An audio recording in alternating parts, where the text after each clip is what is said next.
বিনম্র শ্রদ্ধা জানিয়ে আগস্ট মাস এবং বাংলাদেশ আওয়ামী লীগ এ প্রসঙ্গে কিছু আলোচনা করছি।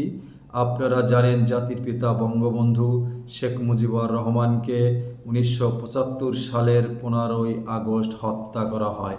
সেদিন তার পরিবারের সন্তান সন্ততি সহ আরও 17 জনকে অর্থাৎ মোট 18 জনকে হত্যা করা হয়। প্রাণে বেঁচে গিয়েছিলেন বিদেশে থাকার কারণে সাবেক প্রধানমন্ত্রী শেখ হাসিনা এবং তার বোন শেখ রেহানা।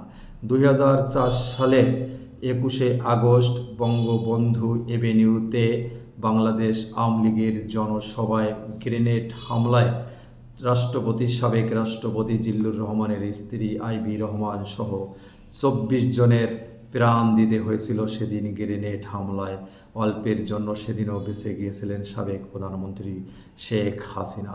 5ই আগস্ট আপনারা সকলে জানেন দেশ ত্যাগ করতে বাধ্য হয়েছেন সাবেক প্রধানমন্ত্রী শেখ হাসিনা। সেদিনও তিনি বেঁচে গেছিলেন।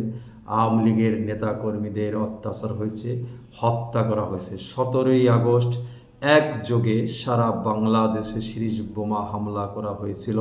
সেদিনের বোমা হামলায় 2 জন নিহত হয় এবং অনেকে আহত হয়।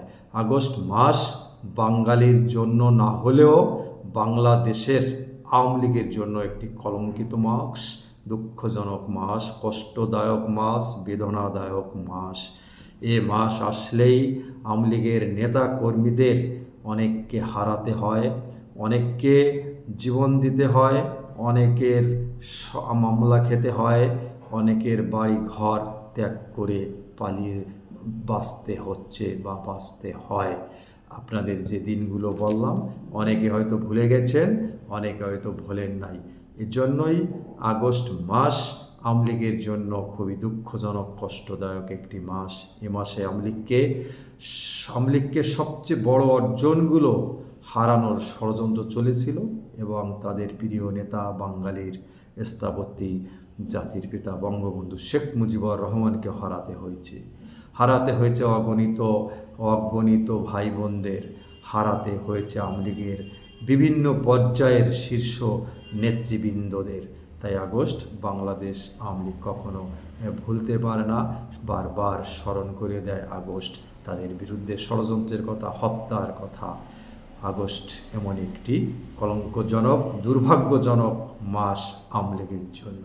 আজকে এ পর্যন্তই। সকলে ভালো থাকবেন, আবার কথা হবে। নমস্কার।